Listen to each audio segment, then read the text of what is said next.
Welcome, inquisitive viewers, to the conclusion of a three-part series featuring our intriguing discussion with Dolores Cannon, a famous American psychic researcher. Miss Cannon has traveled around the world lecturing on topics such as accessing memories from previous lives through a form of hypnosis called past life regression, the meaning of the year 2012, and messages she's received from the 16th century French prophet Nostradamus. To date, she has written 15 books, including Keepers of the Garden, and the 3-volume sets Conversations with Nostradamus and The Convoluted Universe. Today, Miss Cannon will speak about her findings regarding the origin of life on our planet through her past life regression work with her clients. In my books, Keepers of the Garden and The Custodians, I've done over 25 years work with ETs and UFOs, and I've not found any negativity whatsoever. It's beautiful, positive beings. What I've discovered in those, they're the ones that created the human beings on Earth. It goes all the way back to the beginning of the world. And I've had clients who went back there at those times when the world was being created, when the Earth was volcanic eruptions and lava and all the ammonia in the air.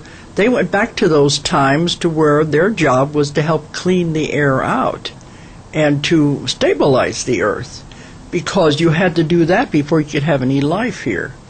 Then after all that was calmed down, they had to create the water. These are just ordinary people that relived these lifetimes. So you can see, if you'd had a life where you helped create a planet, if you helped create water, give life to a planet, you don't think you can create your life now? Wow. You are a co-creator with God. You always have been. You have great powers. You're just on another lesson this time. Many Holy Scriptures tell us that God has granted humankind the grand privilege of being co-creators of the earth with Him. As God's blessed children, we are endowed with godlike qualities and possess the ability to carry forth His work. Therefore, we are stewards in His Garden of Eden, caretakers of His house, and the custodians of His land. With these powers in our hands, we have the ability to heal our planet. So they were there when the water was created. First you had to have plants before you could have life. So they're the ones that created the life. They brought single-celled organisms to the planet. Now, people say, where is God in all of this? He's very much there, because God is the one who told them where to go. And many of them, this is their job, to go all over the universe, finding planets that have developed to the point they can have life. Earth got to that point that it could cool down enough that we could have life. They have histories of all the planets in the councils. There's councils over everything. And so when a planet reaches that point, it is given its life charter. Then it's decided by these other beings, and this is what they do, and they live enormously long lifetimes because there is no time anyway. And so they're told to go to the planet and start, and they bring single-celled organisms to the planet just to see if they can get something started. And it depends on the primeval soup of the planet, the chemicals in the air, the soil, what is going to develop. They never know. The single-celled organisms begin to clump together to make multi-celled organisms and develop life of some kind. You would be surprised what you could have looked like. It all depends on the development. Where do these cells come from? They collect them from everywhere, and they just see what is going to grow and combine together. And it will begin to develop into plants, into animals, life of some sort. You can imagine how long this would have taken.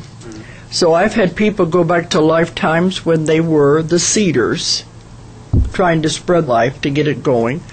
But if you can get something going, then they come back over eons of time and groom it to get it to go. Like plants have to be there before you have animals.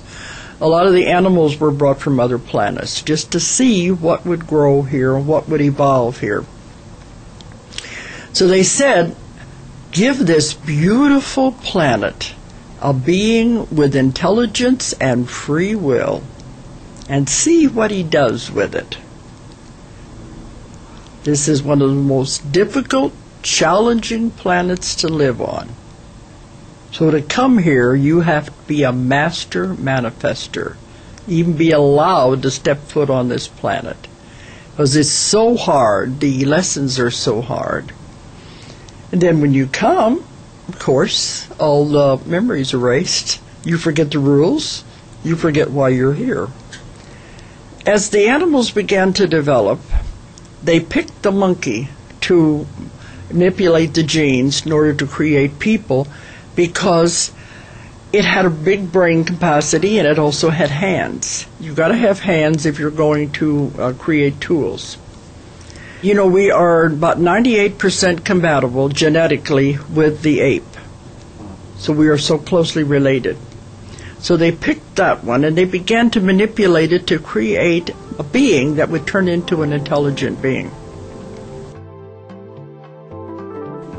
In the American television science fiction series Star Trek, the protagonist, the captain of a spaceship that visits different planets, was bound by the Prime Directive set by a United Nations type organization called the United Federation of Planets. The Prime Directive states that he is not to interfere in the development of civilizations. Ms. Cannon says that the Prime Directive is an actual law of our universe. Now there was one other rule that was definite in this. It's the Star Trek Directive of non-interference. It's real, it's not fiction. Because they said you cannot interfere with the development of a civilization once it's begun. You give them free will, and then you have to just see what they're going to do with it. So I asked them, okay, you're coming and you're giving them the next advancement when they need it, as they go along. It could be anything. Once they get one part, then they bring another advancement when the timeline is right. So I said, isn't that interference if you come and tell them what they should do? They said, no, that is a gift we give them one time, what they should be doing next. And what they do with it is free will. It's up to them. And most of the time when they take it, they use it in the wrong way, mostly turning it into a weapon or something that is negative. And I said, can't you just come back and tell them they're doing it wrong? They said, no, that's interference. The only time they are ever allowed to interfere is if we were to get to the point we were going to blow up the world. Right. They said that one little planet, if it were to destroy itself, it would have reverberations throughout the solar system, throughout the galaxies. It could cause untold damage, even spreading into other dimensions where there were other civilizations. So if we ever got to the point we were going to blow up the world, they would have to step in and stop it. Given the Prime Directive, it would appear the universe is unable to aid humanity except under the most dire of circumstances. However, Dolores Cannon says there is another way that the universe still helps shape our planet's destiny. They said we can't interfere from the outside, but maybe we can influence from the inside. The people on earth can't do it. They're caught on the wheel of karma, going round and round. We need pure souls who have never been on earth before, who have never been caught up in the wheel of karma. So the call went out for the volunteers.